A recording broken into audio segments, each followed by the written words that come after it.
So bago tayo magsimula sa pag-aaral ng salita ng Diyos sa ikapitong session ng ating Fruitful Beginning, hingin po natin yung tulong at patnubay ng Diyos sa ating panalangin. So let's pray po.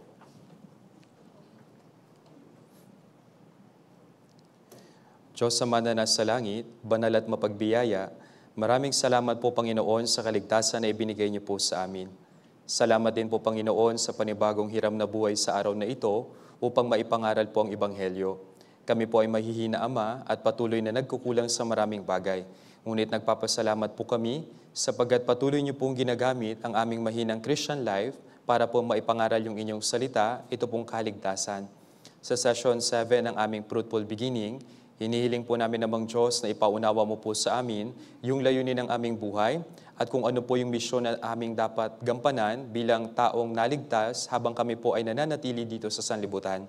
Panginoon, idinadalangin po namin na buksan niyo po yung aming puso at mga isip tungo sa salita ng Diyos sa pamamagitan po ng pagkilos ng Holy Spirit upang malinaw po namin maunawaan at maintindihan yung pong kalooban ng Diyos. At dalangin ko po, Ama, bilang lingkod ninyo, habang ako po ay nagsasalita, nawa, maipangaral ko lamang po yung mga salita na ayon sa inyong banal na kalooban. Kami po ay mahina kung wala po ang inyong tulong. Kaya pakiusap, kayo po yung manguna. Ito po yung aming dalangin sa pangalan po ng Panginoong Hesukristo na sa amin ay nagligtas.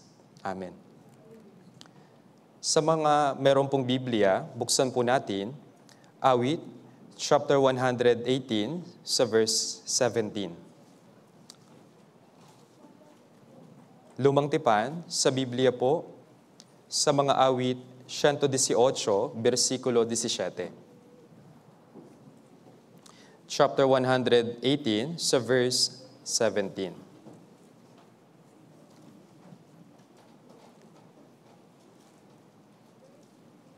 Chapter 118 ng mga awit, sa verse 17. Sabay-sabay po natin itong babasahin. 3, 2, 1. Hindi ako mamamatay, kundi mabubuhay, at ang mga gawa ng Panginoon ay isasalaysay. Kaya sa araw na ito, sa oras po na ito, sa ating session, pag-aaralan po natin yung patungkol sa evangelism. Marami pong turo na nakalagay sa Biblia kung paano tayo dapat mag-evangelize pagkatapos po ng kaligtasan. Sa session na ito, ipapangaral ko po kung sino yung taong nakakapag-evangelize, ano yung evangelism, yung dahilan kung bakit kailangan nating mag-evangelize at kung paano tayo mag-i-evangelize. Kaya sana, sa loob ng isang oras, makinig po kayo ng mabuti. Napakahalaga po na pag-aralan yung tungkol sa evangelism. Kung titignan niyo po, sa mga nakarang pag-aaral po na ginawa natin, meron po tayong 4 wheels ng Christian life. Ano nga po yung una? Yes, salita ng Diyos. Pangalawa, ano po yon? Prayer. Yung pangatlo ay fellowship. At yung pang-apat po ay evangelism. Isa sa pinakamahalagang gulong ng ating buhay Kristyano ay yung pong pag-i-evangelize o pagpapahayag ng Ebanghelyo. Kaya, sa oras na ito, ipapangaral ko po sa inyo kung paano tayo makakapag-evangelize pagkatapos po nating maligtas. Kaya, para tayo po ay makapag-evangelize, kailangan po muna ng 3 mahalagang bagay. Una, yung salita ng Diyos. Pangalawa, yung prayer. At pangatlo po yung fellowship. Kung wala po yung 3 unang bagay na ito, napakahirap po para sa atin na makapag-evangelize. Yung evangelism ay nagiging resulta ng 3 unang bagay na ito. Salita ng Diyos, panalangin, at fellowship. Kung wala ka po nito, wala rin naman pong resulta o magiging resulta yung evangelism mo. Kaya napakahalaga po na gumana muna yung 3 gulong ng ating Christian life bago po tayo mag-umpisa sa evangelism. Kaya ngayon, ituturo ko po sa inyo yung tamang paraan ng pag-evangelize. Pero bago ang lahat, sino nga ba yung taong nakakapag-evangelize o pwedeng mag-evangelize? Tignan po natin sa Bible, mga awit chapter 118, sa verse 14 hanggang verse 16. Sa mga awit po, chapter 118, sa verse 14 hanggang verse 16. Kung nakita niyo po yung verse 14 hanggang 16, babasahin po natin ito, 3, 2, 1. Ang Panginoon ay aking awit at kalakasan at siya'y naging aking kaligtasan. Ang tunog ng masayang sigawan at kaligtasan ay nasa mga tolda ng matuwid. Ang kanang kamay ng Panginoon ay gumagawang may katapangan. Ang kanang kamay ng Panginoon ay parangalan. ang kanang kamay ng Panginoon ay gumagawang may katapangan. Sinabi po ng mga awit, siya'y aking naging kaligtasan. Kaya sa mga taong naligtas, sila lamang po yung makakapangaral ng Ebanghelyo. Kaya una muna, dapat mo munang tiyakin kung ligtas ka na ba talaga. Kung hindi ka pa sigurado sa iyong sariling kaligtasan, napakahirap pong mag-evangelize. Yes, pwedeng gamitin ng Diyos yung mga taong hindi ligtas para akayin yung mga naghahanap talaga ng katotohanan. Pero yun po ay napakadalang. Ang ginagamit talaga ng Diyos, yung mga taong naligtas muna, yung may malinaw na pagkaunawa sa kanilang kapatawaran ng mga kasalanan, sila po yung ginagamit ng Diyos. Kaya sinabi dito, ang tunog ng masayang sigawan at kaligtasan ay nasa mga tolda ng matuwid.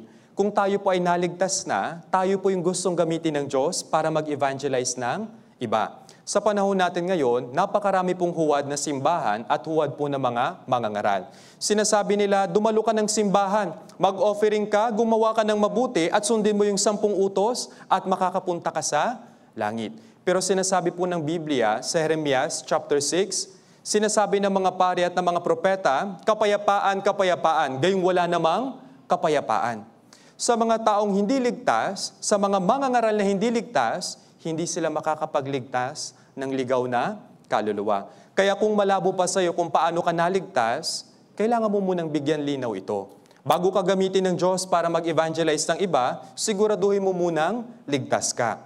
Baka ipinapangaral mo na yung papunta sa langit, pero ikaw pala ay papunta pa sa impyerno. Kaya suriin mo po ito. Alam ng konsensya mo kung tunay ka ng naligtas. Bakit? Sa mga taong naligtas, meron tayong malinis na budhi. Alam ng ating espiritu, ng ating konsensya na napatawad na yung lahat ng ating kasalanan. Pero sa mga taong hindi paligtas, hindi nila alam yung kaligtasan. Yung pagsisimba ba yung kaligtasan? Nagsisimba naman ako. Yung pagbibigay ba ng pera sa simbahan, yung kaligtasan? Nagbibigay naman ako. Yung paggawa ba ng mabuti yung kaligtasan? Gumagawa naman ako ng mabuti. Sinusunod ka naman yung utos. Hindi nga ako na-absent sa mga pagtitipo namin eh. Pero hindi po yun yung paraan ng kaligtasan. Tinapos na po ng Panginoong Hesus yung kaligtasan para po sa lahat ng mga makasalanan. Kung talagang naligtas ka sa ginawa ng Panginoong Hesus, yun lamang po yung paraan ng kaligtasan. Kaya ngayon, kung ligtas na, tayo po yung ginagamit ng Diyos para mag-evangelize sa iba. Kasunod, ano po ba yung evangelism? Di ba, malimit nyo pong naririnig. Kagaya ngayon sa session na ito, mangilang beses ko pong babanggitin yung word o yung salitang evangelism. Pero ano ba yung evangelism? Buksan po natin, Gawa, chapter 20, sa verse 24. Gawa, chapter 20, sa verse 24,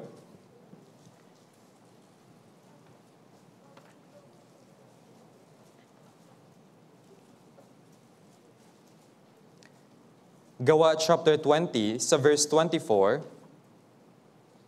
babasahin po natin ito, 3, 2, 1. Ngunit hindi ko itinuturing ang aking buhay na mahalaga sa aking sarili upang maganap ko lamang ang aking katungkulan at ang ministeryong tinanggap ko sa Panginoong Hesus na magpatotoo sa magandang balita ng biyaya ng Diyos. Kaya yung evangelism, ito po yung pagpapatotoo sa magandang balita at biyaya na ginawa ng Diyos sa pamamagitan ng Panginoong Hesukristo. Kaya ang tanong ko, alam mo na ba yung magandang balita at biyaya ng Diyos sa pamamagitan ng Panginoong Hesus?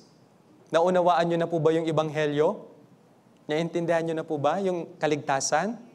Yes. Sana po, naunawaan na talaga natin yung magandang balita at yung biyaya ng Diyos sa pamamagitan ng Panginoong Hesus. Muli, meron pong magandang balita para sa mga makasalanan. Ano po yung evangelism? Ito po yung itinakdang paraan ng Diyos para maligtas yung isang makasalanan na papunta ng impyerno. Kung hindi tayo mag-i-evangelize, hindi sila maliligtas. Bakit tayo nagpapatotoo na dapat silang maligtas? Kasi pupunta sila ng impyerno. Kaya sana, tandaan po natin ito. Ano po yung evangelism? Ito yung paraan ng Diyos para iligtas yung mga makasalanang papunta ng impyerno. Kaya tayo nag-e-evangelize. Ngayon, bakit natin kailangan mag-evangelize? Para ba maging sikat? Para ba maging kilala ka? Para ba magkapera? Hindi po ito yung motibo natin sa evangelism. Tignan natin, sa Mateo chapter 28, sa verse 18 hanggang 19. Yung mga verses po ay ipapakita din sa screen. Kung hindi ho kayo sanay gumamit ng Bible, pakiusap, mag-ensayo pa tayo ng kaunti. Pero kung wala po kayong dalang Biblia, pwede nyo pong sabayan yung mga verses sa screen. Mateo chapter 28, mula verse 19 po hanggang verse 20. Verse 19 hanggang verse 20.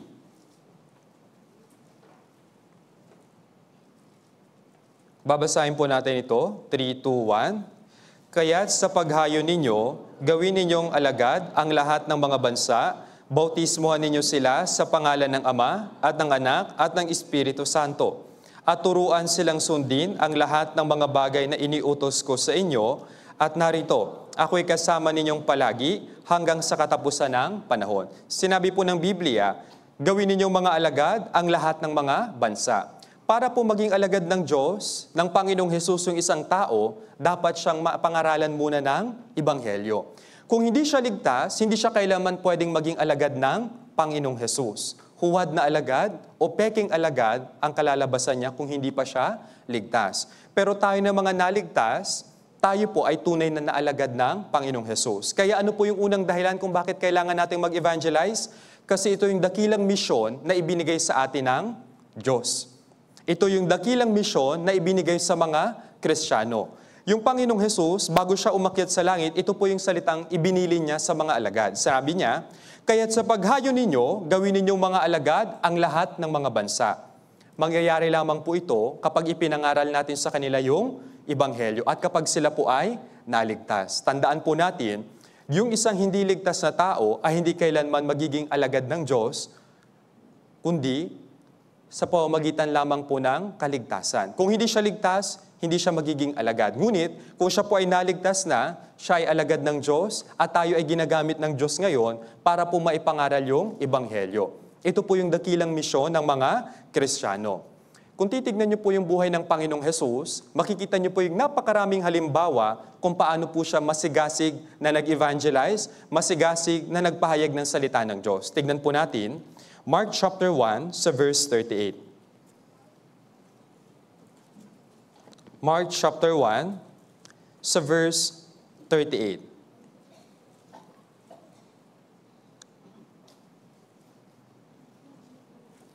Sa Marcos po, chapter 1 sa verse 38. Pakibasa po yung Mark chapter 1 sa verse 38, 3, 2, 1.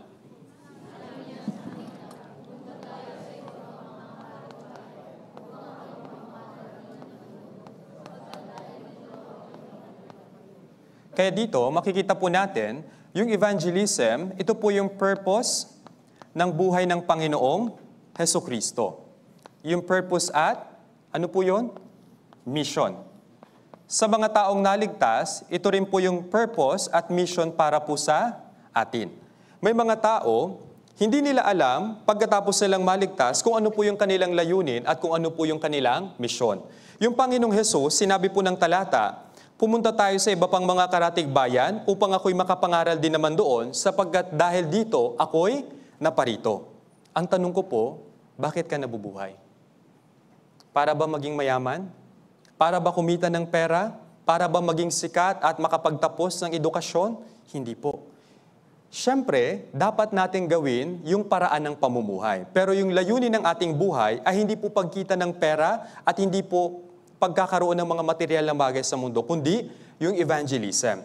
Kung hindi mo nagagampanan yung layunin ng iyong buhay, kailangan mong pag-isipan yung takbo ng iyong Christian life. Yung Panginoong Hesus, hindi niya nakalimutan ni minsan yung layunin ng kanyang buhay. Ano po yung kanyang misyon? Ipangaral yung Ebanghelyo. Nandito po tayo sa lupa, hindi para mag-ipon ng mga bagay na makalupa, kundi para po sa pangangaral ng Ebanghelyo. Kaya sana, sikapin po natin yung ating best na maipangaral po yung Ebanghelyo. Kung titignan niyo po yung buhay ni Apostol Pablo, siya po yung isa sa tao na malapitang sumunod at ginaya, inimitate yung pong buhay ng Panginoong Hesukristo. Sinabi po sa unang Korinto chapter 11 sa verse 1, maging tulad kayo sa akin, gaya ko kay Kristo. Bakit? Tinularan niya po yung naging takbo ng pamumuhay ng Panginoong Jesus. Maski po yung puso ng Panginoong Jesus sa evangelism ay tinularan din po ni Apostol Pablo. Kaya sa kanyang huling sulat kay Timoteo, ganito po yung kanyang sinabi. 2 Timothy chapter 4, sa verse 1 hanggang verse 2. Ikalawang Timoteo po, chapter 4, magmula verse 1 hanggang verse 2. Yung aklat po ng ikalawang Timoteo, ito po yung huling sulat ni Pablo kay Timoteo. At dito binigyang diin niya yung pangangaral po ng salita. Babasahin po natin verse 1 hanggang 2. Sabayan niyo po ako, 3, 2, 1. Sa harapan ng Diyos at ni Kristo Jesus, na siyang hahatol sa mga buhay at sa mga patay, at sa pamamagitan ng kanyang pagpapakita at sa kanyang kaharian ay inaatasan kita. Ipangaral mo ang salita, magsikap ka sa kapanahunan at sa di kapanahunan. Magtuwid ka, manaway ka, mangaral ka ng may buong pagtsatsaga at pagtuturo. Kaya sa harapan ng Diyos at ng Panginoong Jesus, inaatasan po tayo. Ano pong sinabi? Ipangaral mo yung salita sa kapanahunan o sa di kapanahunan. Willing man silang makinig o hindi, dapat nating ipangaral po yung salita. Yung parte natin ay maibahagi po yung ebanghelyo. Makinig man po sila o hindi. Ready man po sila o hindi. Gusto man po nila o hindi. Ang parte natin, dapat nating maipangaral po yung salita. Kaya kagaya po nito, kailangan nating gampanan yung dakilang misyon ng mga Kristiyano. Ito po yung pangangaral ng ebanghelyo o pag-i-evangelize. Pero, para magawa po itong dakilang misyon ng mga Kristiyano na evangelism, dapat mong malaman kung gaano kahalaga yung kaluluwa ng isang tao. Tignan po natin, Matthew chapter 16 sa verse 26. Sa harapan ng Diyos, ganito po kahalaga yung kaluluwa ng isang tao. Matthew chapter 16 sa verse 26.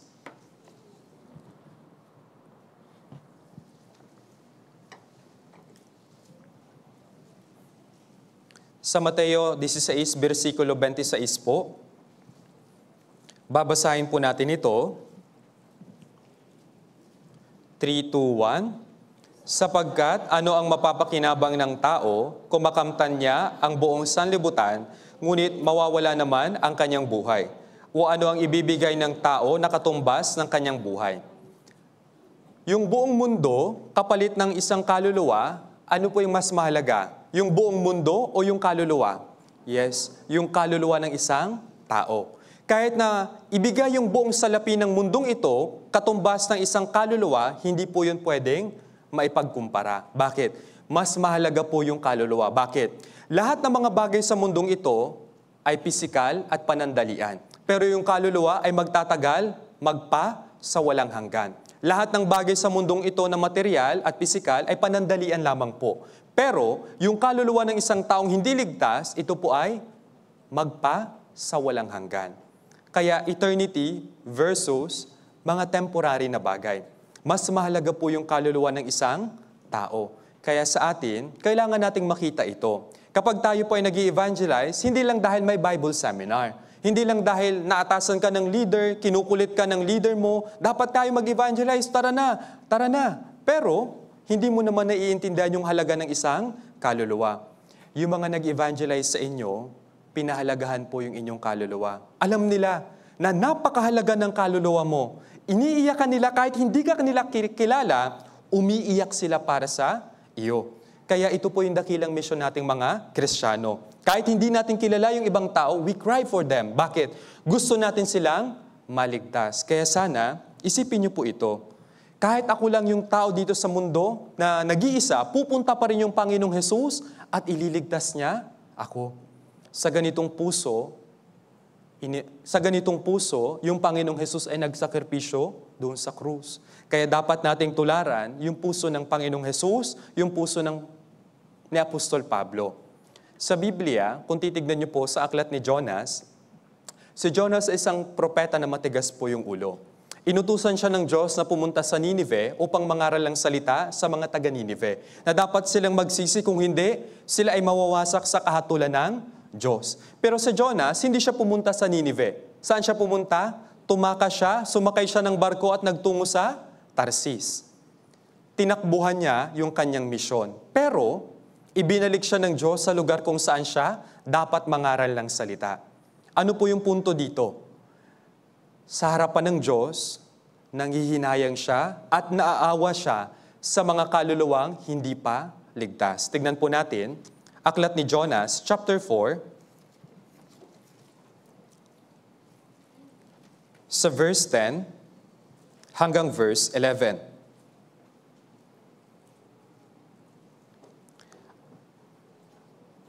Jonas chapter 4, sa verse 10 hanggang verse 11. Verse 10 hanggang 11, babasahin po natin, 3, 2, 1.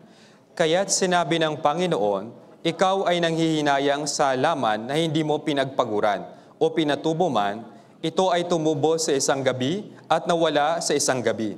Hindi ba ako manghihinayang sa Ninive, sa malaking lungsod na iyon na mahigit 120,000 katao na hindi nalalaman kung alin sa kanilang mga kamay, ang kanan o ang kaliwa, mayroon ding maraming hayop.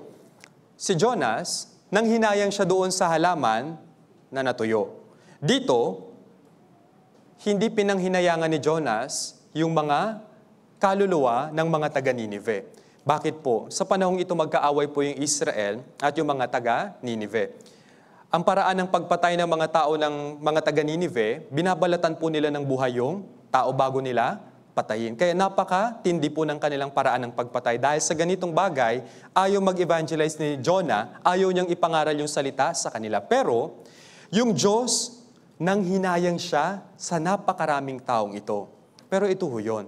Kahit isang tao lang ay pinapanghinayangan ng Diyos kapag hindi po siya naligtas. Sa atin po, nanghihinayang ba kayo kapag mayroon kayong mga mahal sa buhay na namamatay, na hindi nakakarinig ng Ebanghelyo? Dapat tayong manghinayang. Bakit?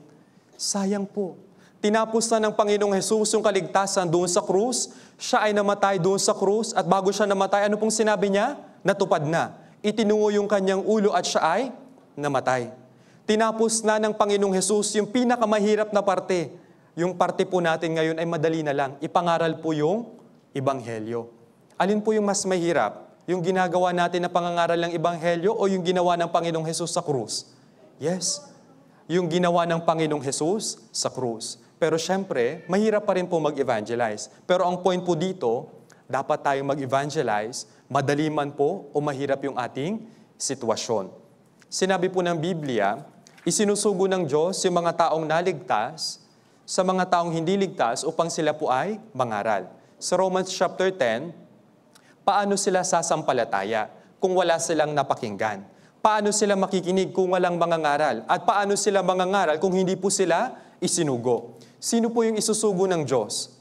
Ikaw o yung kapitbahay mo? Siyempre tayo po. Tayo na mga naligtas. Kaya ganito po tayo kahalaga sa Diyos at napakahalaga po ng kaluluwa ng mga taong hindi pa ligtas. Kaya tayo, yung unang iniligtas ng Diyos para din po iligtas sila. Kaya sana, huwag kayong maging kampante. Ligtas na ako. Pupunta na ako ng langit. Kaya okay lang kahit hindi ako mag-evangelize. May sa demonyong isip po yung ganyan. Tayo ay nandito sa lupa para po magpahayag ng Ebanghelyo. Hindi tayo pwedeng pumayag na tayo lang yung ligtas. Kapag gabi, nakakatulog ho ba kayo ng maayos? Katabi yung hindi nyo ligtas na mahal sa buhay? Hindi po. Alam natin yung sigaw ng kanilang kaluluwa. Pakiusap, iligtas mo kami. Pakiusap, tulungan mo kaming makapakinig ng salita ng Diyos. Kaya sana, gawin po natin yung ating best. Pahalagahan natin yung bawat kaluluwa na ang ating ini-evangelize. Pero, sa panahon natin ngayon, kahit ibinibigay na ng Diyos yung pagkakataon sa atin para makapag-evangelize, ano po yung tugon ng ibang Kristyano? Napakarami nilang dahilan. Tignan po natin, John chapter 4, Aklat ni Juan, Kapitulo 4, sa versikulo 35 hanggang 36. John chapter 4, sa verse 35 hanggang verse 36. Aklat ni Juan, chapter 4, sa verse 35 po hanggang 36. Babasahin po natin ito para hindi kayo antukin. 3, 2, 1. Hindi ba sinasabi ninyo, may 4 na buwan pa at darating na ang pag-aani. Ngunit sinasabi ko sa inyo, masdan ninyo ang inyong paligid at inyong tignan ang mga bukid na mapuputi na upang anihin. Ang umaani ay tumatanggap ng upa at nagtitipon ng bunga para sa buhay na walang hanggan, upang ang naghahasik at ang umaani ay magkasamang magalak. Dito po, sinabi ng Panginoong Hesus yung talinhaga tungkol sa anihan. Sinasabi ng ibang Kristiyano, ng ibang mga tao, 4 na buwan pa at darating na ang pag-aani. Ngayon po, ilang buwan na lang bago po magtapos yung 2024. Kulang-kulang, 4. Tama ho? September, October, November, December. Pero, sinasabi natin, siguro, mag-evangelize na lang ako magabandang December para madali na makapag-evangelize kasi holiday yon. Pero hindi po. Hindi tayo pwedeng magpalasot o gumawa ng anumang dahilan pagdating po sa evangelism. Bakit?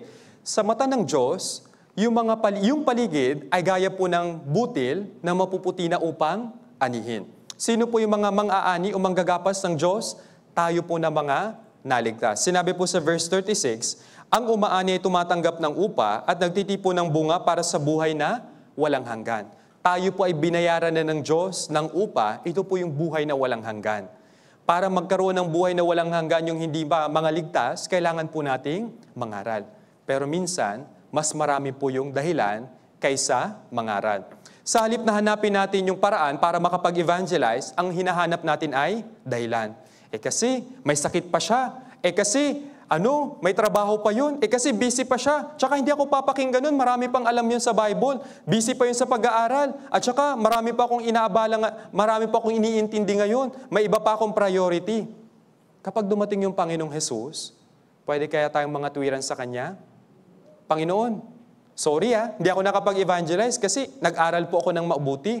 Para sa iyo naman po ito, di ba? Para sa iyo naman po yung ginagawa ko. Nagtrabaho po ako ng mabuti para sa iyo. Yun ba yung gusto lang ng Diyos sa atin? Hindi lang po yun. Ang gusto niya, mag-evangelize tayo. Bakit ka nag-aaral? Kasi para mag-evangelize. Isinubo ka ng Diyos sa paaralan mo para ikaw po ay mangaral ng Ebanghelyo. Bakit ka nagtatrabaho? Bakit ka nasa office ninyo? Para mag-evangelize. Hindi lang po para kumita ng pera, kundi para maipangaral sa kanila, mabigyan lang man sila ng kaunti o katiting na pag-asa tungkol sa kaligtasan. Isipin niyo po ito. Sa lugar kung saan ka naroon ngayon, walang ibang taong ligtas. Ikaw lang marahil o mangilan lang kayo. Pero, nandun ka dahil para mag-evangelize po. Kaya sana, huwag niyo pong kalimutan yung purpose na ito. Nag-aaral ka para sa evangelism. Nagtatrabaho ka para sa evangelism. Housewife ka para sa evangelism po. Lahat ay para sa evangelism. Kung hindi ito yung layunin ng ating buhay, kailangan nating magsisi. Merong mali sa ating takbo ng Kristiyanong pamumuhay. Isa pa,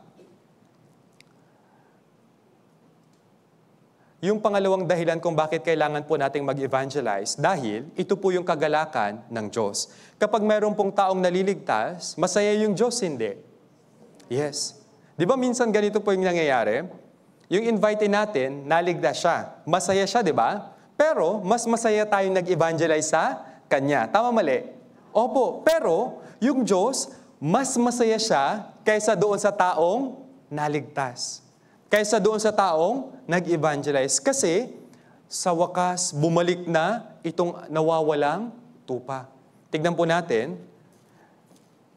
Luke chapter 15, sa verse 7. Aklat ni Lucas chapter 15 sa verse 7. Dito po ipinaliwanag ng Panginoong Hesus kung gaano kalaki yung kagalakan ng Diyos sa mga taong naliligtas. Chapter 15 sa verse 7. Babasahin po natin. 3, 2, 1. Sinasabi ko sa inyo, magkakaroon ng higit na kagalakan sa langit dahil sa isang makasalanang nagsisisi, kaysa 99 na taong matutuwid na hindi nangangailangan ng pagsisisi. Kaya yung Diyos, nagagalak siya sa isang makasalanang nagsisisi. Tayo po ay gaya ng tupang naligaw at hindi po natin alam yung pabalik sa Diyos. Tumalikod tayo sa Diyos at tayo ay nabuhay sa kasalanan. Pero, nang tayo po ay maligtas, labis po na nagalak yung Diyos. At kapag mayroon pong taong naliligtas sa pamamagitan natin, mas lalong nagagalak po yung Diyos. Gusto mong matuwa sa iyo yung Diyos? Mag-evangelize ka. Kaya sa atin na mga naligtas, wala tayong ibang hiling, kundi bigyang kasiyahan yung ating Ama. Sa mga anak, gusto nating bigyang kasiyahan yung magulang natin, di ba? Kaya nag-aaral tayo ng mabuti. Kaya nagtatrabaho tayo ng maayos para mabigyan kasiyahan yung ating mga magulang. Pero yung Diyos, siya yung ating espiritual na Ama. Gusto niya na bigyan natin siya ng kasiyahan. Kaya dapat tayong mag-evangelize. Pero ang problema, minsan may mga Kristiyano, imbis na bigyang kasiyahan yung Diyos, sakit ng ulo ng Diyos. Ano ba namang anak na ito? Kailan ba ito lalago? Ang tagal-tagal nang naligtas, hindi man nag-i-evangelize.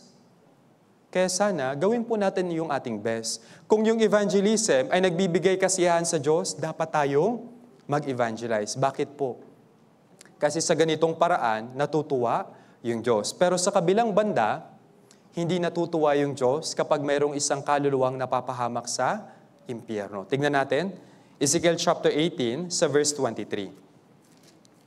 Aklat ni Ezekiel, chapter 18, sa verse 23.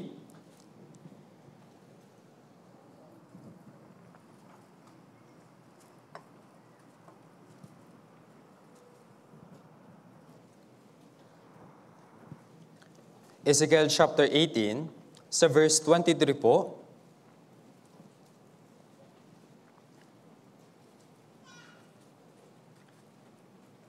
Chapter 18, verse 23, babasahin po natin ito, 3, 2, 1. Mayroon ba akong anumang kasiyahan sa kamatayan ng masama? Sabi ng Panginoong Diyos, hindi ba mabuti na siya'y humiwalay sa kanyang lakad at mabuhay?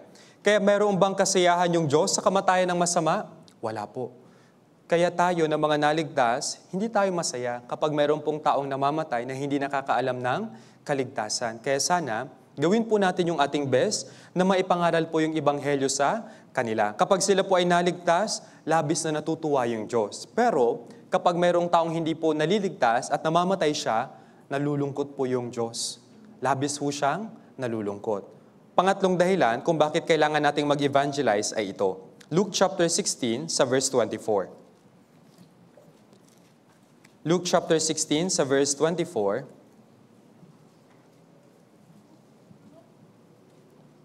Aklat ni Lucas, Kapitulo 16, sa versikulo 24.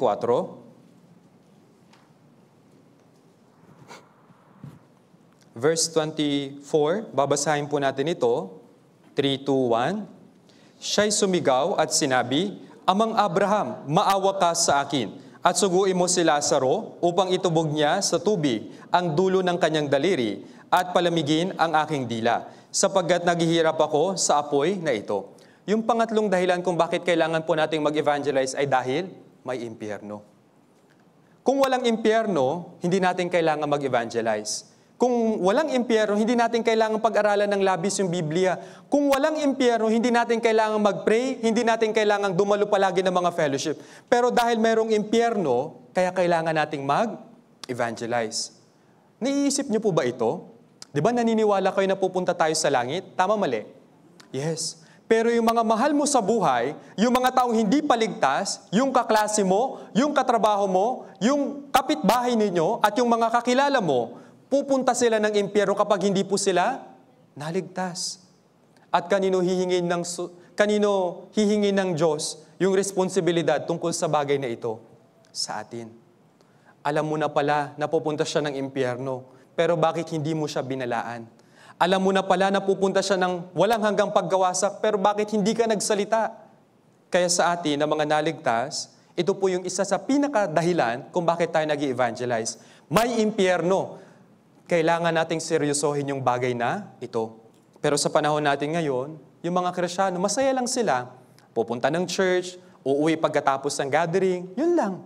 Tuwing linggo, ganun lang yung kanilang Christian life. At kapag namatayan, doon lang mag-iisip ng malalim, hala, ligtas ba talaga siya? Hindi po. Kung hindi siya nakapakinig ng salita ng Diyos, hindi siya nagkaroon ng chance na mapakinggan yung ginawa ng Panginoong Jesus, itatapon siya ng Diyos sa impyerno. Sa buhay na ito, marami tayong pwedeng katakutan. Pwedeng nakakatakot na mawalan ka ng pera. Wala kang pambayad ng bahay, walang pambayad sa electric bill, sa water bill, at sa kung ano pang klase ng mga alalahanin sa buhay. Pero mayroon pong isang bagay na dapat nating higit na katakutan. Tignan po natin, Luke chapter 12, sa verse 4 hanggang verse 5. Aklat ni Lucas, Kapitulo 12, sa versikulo 4 hanggang versikulo 5.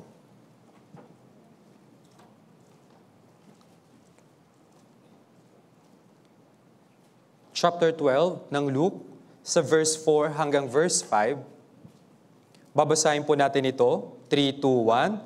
Sinasabi ko sa inyo, mga kaibigan ko, huwag kayong matakot sa mga pumapatay ng katawan na pagkatapos ay wala silang magagawa. Subalit ipapakilala ko sa inyo kung sino ang inyong dapat katakutan.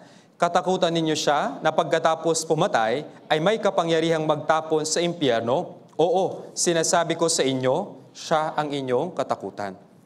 Kaya sa ganitong bagay, dapat nating pag-isipan po ito ng malalim. Yes, nakakatakot po kung wala tayong mga material na bagay. Pwede tayong matakot sa ganito. Pero dapat nating katakutan yung Diyos. Bakit? Kaya niyang itapon sa impyerno yung mga mahal natin sa buhay. Opo, totoo po ito. Mahal ng Diyos yung lahat ng mga tao. Pero kung hindi sila maliligtas, wala siyang magagawa kung hindi itapon sila sa impyerno. At ito yung dahilan kung bakit kailangan po nating mag-evangelize. May impyerno. Kaya sana, isipin niyo po ito. Sa tuwing kayo po ay nakikipag-usap sa inyong mga mahal sa buhay, sa inyong mga kakilala, sa inyong mga katrabaho, o kung sa sino mang tao, isipin niyo na mapupunta siya sa impyerno kapag hindi siya naligtas. Kaya sana, gawin po natin yung ating best na maipangaral po yung Ebanghelyo. Ngayon, ipapangaral ko po sa inyo paano tayo makakapag-evangelize. Sinabi ko kanina, sino yung ginagamit ng Diyos para makapag-evangelize? Silang mga taong naligtas. Pangalawa, yung dahilan kung bakit tayo dapat mag-evangelize. At ngayon, paano tayo mag-evangelize? Tignan po natin, John chapter 11 sa verse 33 hanggang 36. Aklat ni Juan, chapter 11, sa verse 33 hanggang 36. Verse 33 hanggang 36,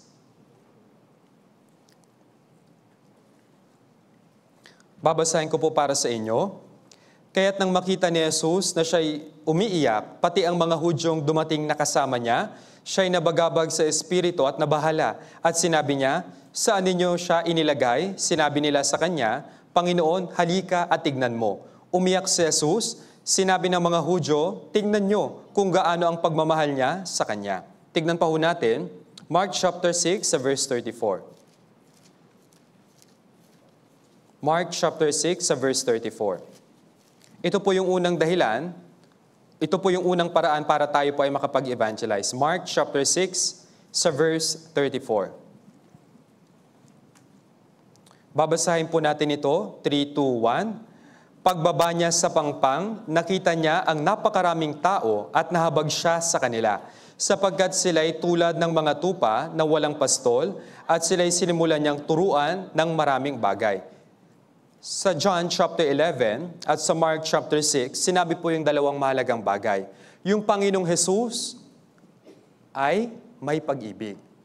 Pagdating sa Mark, yung Panginoong Jesus ay nahabag sa kanila.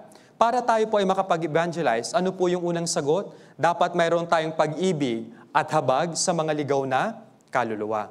Dapat naiisip po natin na kaawa-awa ang mga taong ito. Dapat nating ipakita yung ating pagmamahal sa kanila. Bakit? Kung mayroon kang tunay na pag-ibig at habag sa kanila, sigurado po ako, ilalapit ng Diyos sa iyo yung mga taong naghahanap ng katotohanan. Kaya sana sa ating pag-evangelize, i-consider po natin yung pag-ibig at yung habag ng Panginoong Jesus.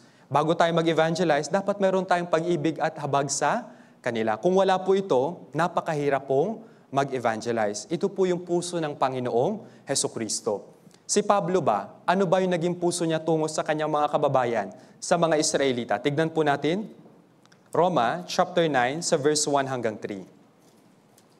Ito po yung puso ni Apostol Pablo tungo sa kanyang mga kababayan. Chapter 9 sa verse 1 hanggang verse 3.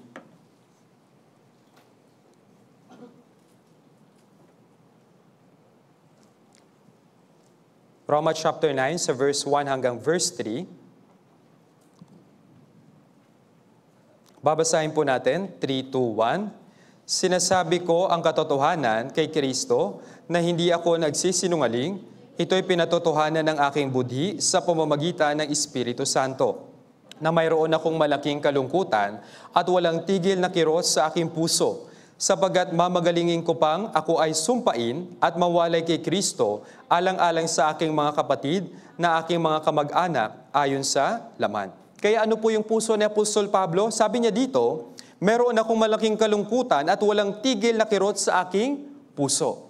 Pagkatapos po nating maligtas, meron po tayong dalawang emosyon. Una, masaya tayo kasi ligtas na tayo, napatawad na yung ating mga kasalanan, pupunta na tayo ng langit. Pero, yung pangalawang emosyon natin, ano po? Malungkot tayo. Bakit? Kasi alam natin na mapupunta sa impyerno yung mga mahal natin sa buhay na hindi pa ligtas.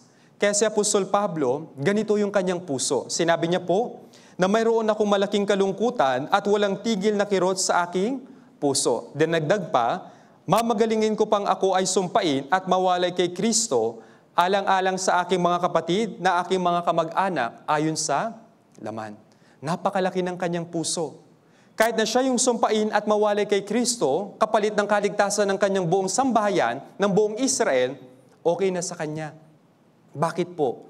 Ganito niya pinahalagahan yung kaluluwa ng mga tao. Napakalaki ng kanyang puso para sa evangelism. Bakit naging epektibo at makapangyarihan po yung naging ministry ni Pablo? Dahil mayroon siyang puso na may habag at pag-ibig sa mga ligaw na kaluluwa. Ganon din nawa sa atin. Tignan po natin, Pilipos chapter 1, sa verse 15 hanggang 16.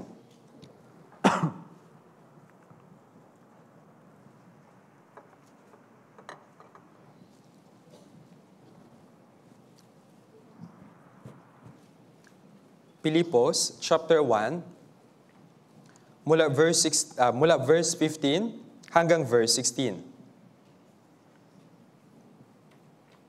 Verse 15 hanggang 16, babasahin ko po sa inyo.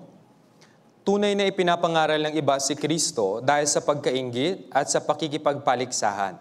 Ngunit ang iba naman ay dahil sa mabuting kalooban, ang huli ay gumagawa ng dahil sa pag-ibig, palibas ay nalalaman na ako'y itinilaga sa pagtatanggol sa Ebanghelyo. Yung pinakamabisa pong paraan ng pangangaral ng Ebanghelyo ay gumagawa dahil sa pag-ibig.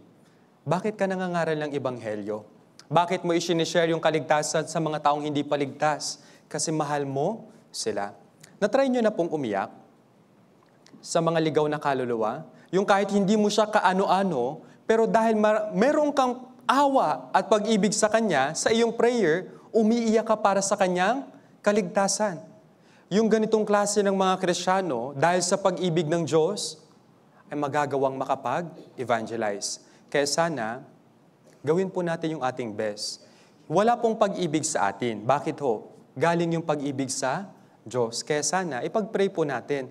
Panginoon, pakiusap, bigyan mo po ako ng puso na mayroong pag-ibig at awa sa mga ligaw na kaluluwa. Kapag mayroon tayong ganitong puso, magagawa po nating mag-evangelize. Tandaan po natin ito. Even yung worst sinner ay karapat-dapat sa pag-ibig ng Diyos. Tayo ay isang masama at makasalanan, pero tinanggap tayo ng Diyos, iniligtas niya tayo kahit na napakasahol ng ating buhay noon.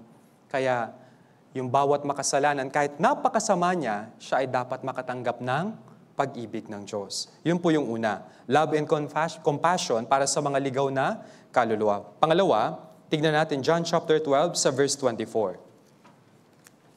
Aklat ni Juan, chapter 12 sa verse 24.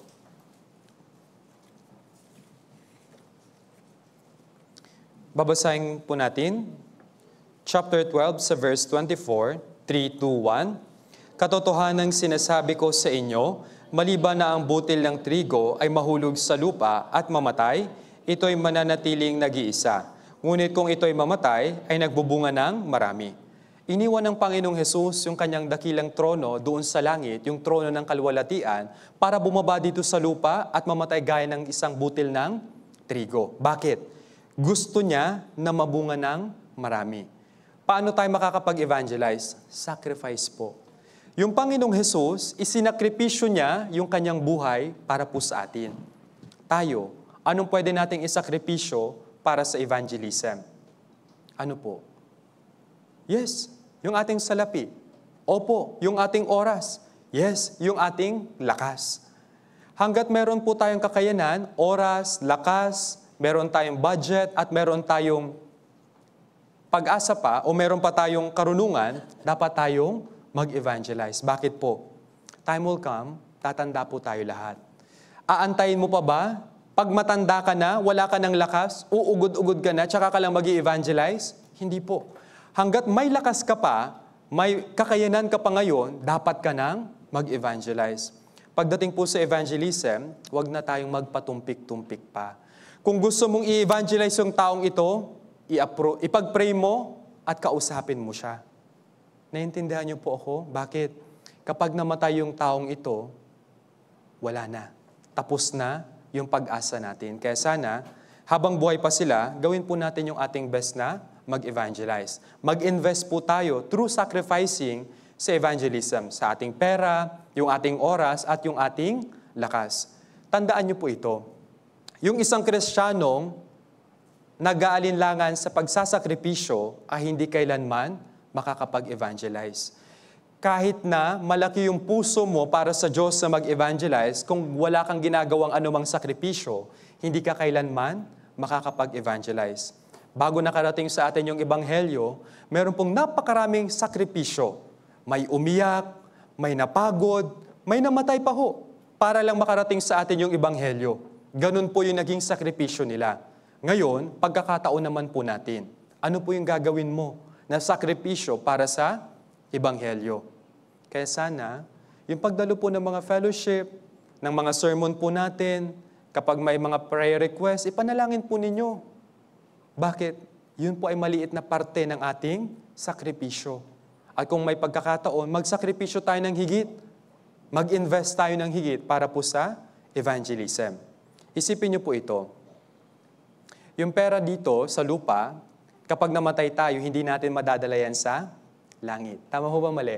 Opo. Pero, yung pera na ginamit para sa kaligtasan, yung pera na ginamit para sa evangelism, yung pera na ginamit bilang sakripisyo para sa mga ligaw na kaluluwa, ay tutumbasan ng Diyos ang kaluwalhatian sa langit. Kaya pagdating nyo sa langit, makikita nyo po kung sino yung mga nagsakripisyo para sa inyo. Ito palang brother na ito, yung nag-offering ng ganito kalaking halaga para makapag-evangelize lang. Yung brother pala na ito, yung lumuhod, magdamag, sa kapipray para maligtas lang kami. Yung brother pala na ito, yung nagsikap sa kanyang Christian life para lang maakay kami sa kaligtasan.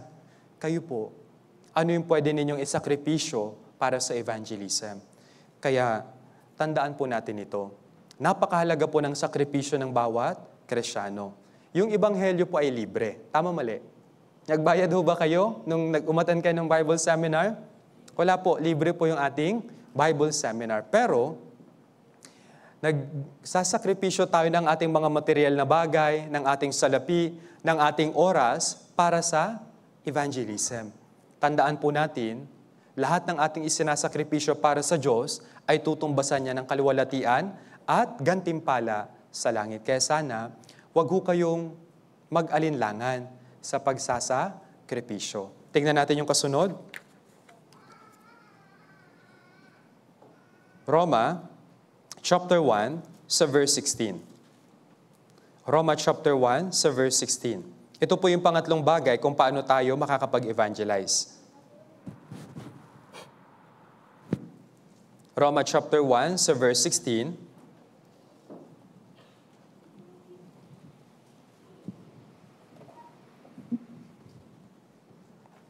Verse 16 po, babasahin po natin ito. 3, 2, 1. sapagkat hindi ko ikinahihiya ang Ebanghelyo, sapagkat ito ang kapangyarihan ng Diyos para sa kaligtasan ng bawat sumasampalataya, unay sa Hudyo at gayon din sa Grego. Sabi ho, sapagkat hindi ko ikinahihiya ang Ebanghelyo. Pangatlong bagay para tayo po ay makapag-evangelize, dapat hindi tayo matakot, hindi natin ikahiya yung Ebanghelyo. Sa kanila na ikinahihiya yung salita ng Diyos, yung Ebanghelyo, hindi sila makakapag-evangelize. At ganun din po, kung tayo ay natatakot, hindi po tayo makakapag-evangelize. Kaya sana, ipag-pray niyo po ito. Panginoon, bigyan niyo po ako ng ilang segundo nang may katapangan na buksan yung aking bibig para po makapag-evangelize. Bakit ho? Yung Diyos yung magbibigay sa iyo ng salita. Ang kailangan mo lang gawin, may tapang na buksan yung iyong bibig. Again, yung tungkulin po natin ay buksan yung ating bibig. Kung maligtas man siya o hindi, yun po ay tungkulin na ng Diyos. Ang kailangan lang natin gawin, huwag tayong matakot, buksan yung ating bibig at kailangan po nating mag-evangelize. Ang problema lang, minsan, ikinakahiya natin yung Ebanghelyo. Tignan niyo po yung sinabi ng Panginoong Jesus, Mark chapter 8 sa verse 36. Mark chapter 8 sa verse 38 po.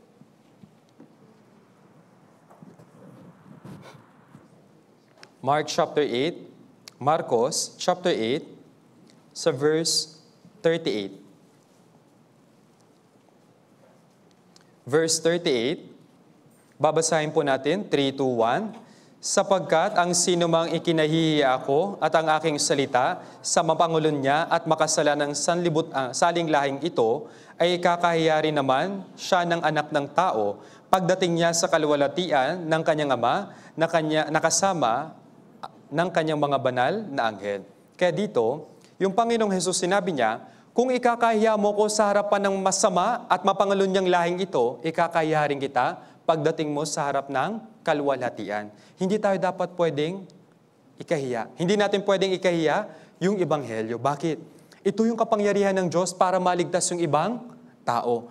Kung yung nag-evangelize po sa inyo ay nahiya, natakot, hindi kayo maliligtas. Pero sila ay naging matapang, binuksan yung kanilang bibig at nagsalita. Ganon din naman po sa atin.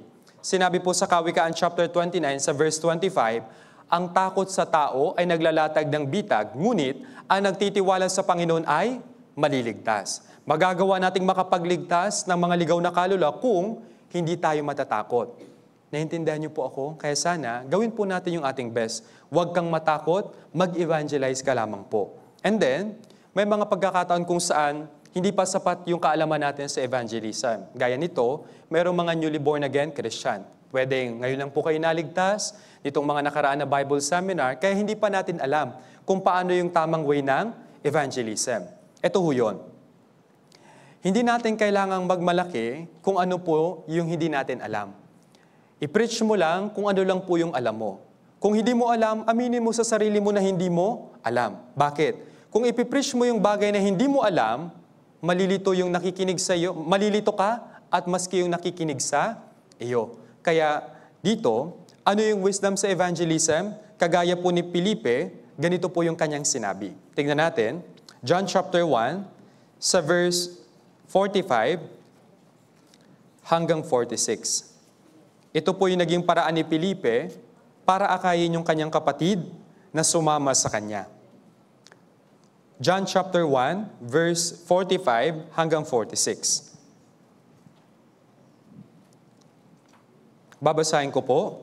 Natagpuan ni Felipe si Natanael at sinabi sa kanya, Natagpuan namin iyong isinulat ni Moises sa kautusan at gayon din ng mga propeta. Si Jesus na taga Nazaret na anak ni Jose, sinabi sa kanya ni Natanael, Meron bang mabuting bagay na maaring manggaling sa Nazaret? Sinabi sa kanya ni Felipe, Halika at tignan mo. Dito, inanyayahan ni Felipe yung kanyang kapatid na si Natanael. Nakita namin yung sinulat ni Moises, yung Kristo, siya ay nanggaling sa Nazaret. Tapos biglang bato ng tanong ni Natanael, Merong bang mabuting bagay na nanggaling sa Nazaret? Ano pong sinagot ni Felipe? Aba, malay ko. Hindi po ganun yung sinagot niya. Ang sinabi niya, halika at tignan mo. Inamin ni Felipe na hindi sapat yung kanyang kaalaman. At sinabi niya lang, halika at tignan mo. tayo po ay makakapag-evangelize kung ganito rin po yung ating sasabihin. Halika at mag-aral tayo ng Biblia. Meron po tayong isang pastor na kung saan siya po ay na-invite sa ganitong pamamaraan. Ang sinabi sa kanya, halika at mag-aral tayo ng Biblia. Kaya sa atin, ganito rin po yung ating sabihin sa mga tao, halika at mag-Bible seminar tayo. Halika at pag-aralan natin yung salita ng Diyos, gaya ng sinabi ni Felipe. At pagkatapos po nito, tignan po natin, unang Pedro chapter 3, sa verse 15 hanggang 16. Please allow me to extend ilang minutes lang po, kaunti na lang. Unang Pedro chapter 3, sa verse 15 hanggang 16. Ito po yung panglimang bagay. Unang Pedro chapter 3, verse 15 hanggang 16. Babasahin po natin, 3, 2, 1. Kundi sa inyong mga puso ay pakabanalin ninyo si Kristo bilang Panginoon. Lagi kayong maging handa na ipagtanggol sa bawat taong humihingi sa inyo ng katwiran ang tungkol sa pag-asang nasa inyo. Ngunit gawin ito ng may kaamuan at paggalang, ingatang ninyong malinis ang budhi, upang kapag kayo ay inalipusta, ang mga nagsasalita laban sa inyong mabuting paraan ng pamumuhay kay Kristo ay mapahiya. Habang tayo po ay tumatagal sa church, marami po tayong bagay na nauunawaan sa Biblia. Kaya yung panglimang bagay para tayo ay makapag-evangelize, kailangan nating maging handa. May mga tao na ganito. Nakikita nila na kahit mahirap yung ating buhay, ano pong ginagawa natin, masaya pa rin tayo. Hindi dahil sa nasisiraan na tayo ng bait, kundi masaya pa rin tayo kasi meron tayong pag-asa, buhay na pag-asa sa langit. Kahit mahirap dito sa lupa, merong inihandang napakagandang langit yung Diyos para po sa atin. At yung mga tao ay nagtataka na kahit naghihirap tayo, ay nakangiti pa rin tayo. Kaya magtataka sila at magtatanong sila, bakit kahit mahirap yung kalagayan mo sa buhay, bakit kahit mahirap kayo, ay nakangiti ka pa rin? Sa oras na iyon, dapat tayong maghanda ng bagay na dapat nating isagot sa kanila. Kaya sa patuloy na pag-aaral ng Biblia, marami po tayong natututunan. Ingatan niyo po yung mga bagay na iyon upang kapag may nagtanong sa inyo, magawa niyo silang bigyan ng pag-asa sa sagot na inyong sasabihin sa kanila. Naintindihan niyo po ako? Then isa pa, unang Korinto chapter 2 sa verse 3 hanggang 5. Unang Korinto chapter 2 sa verse 3 hanggang 5. Maganda po yung verse na ito, kaya hinihiling ko na basahin po natin. 1 Corinthians chapter 2 sa verse 3 hanggang 5. Sige ho, kung nakita ninyo, basahin natin, 3, 2, 1. Ako'y nakasama ninyo ng may kahinaan, takot at lubhang panginginig. Ang aking pananalita at ang aking pangangaral ay hindi sa pamamagitan ng mapang-akit na mga salita ng karunungan, kundi sa pagpapamalas ng Espiritu at ng kapangyarihan, upang ang inyong pananampalataya ay huwag maging batay sa karunungan ng mga tao, kundi sa kapangyarihan ng Diyos.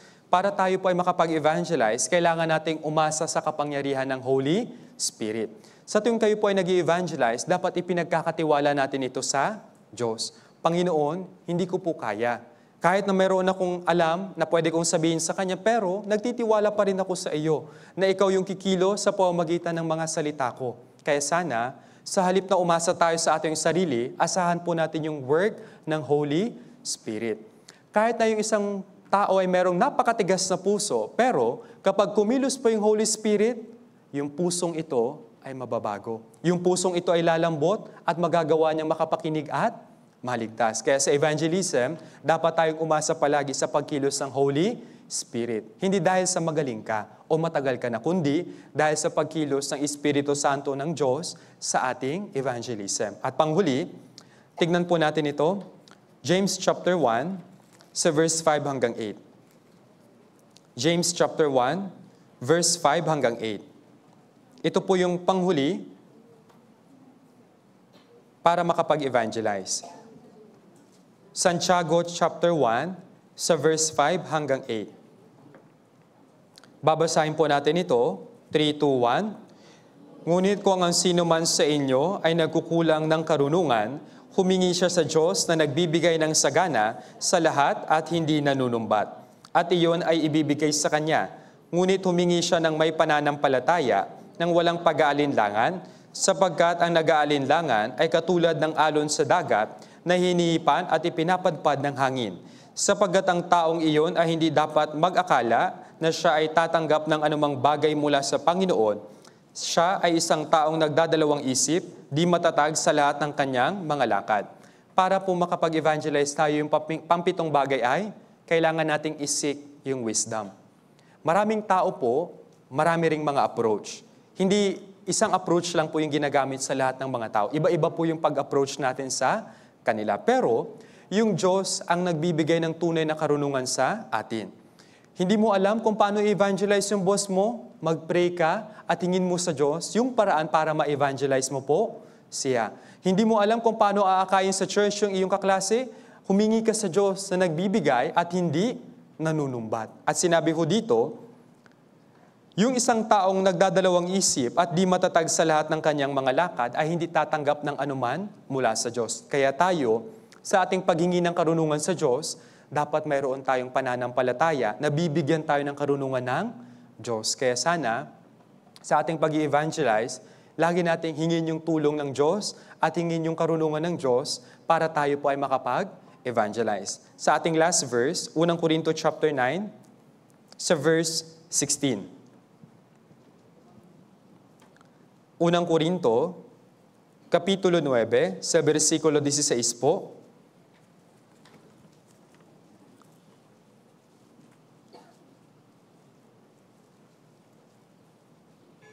Unang Corinto, chapter 9, sa verse 16.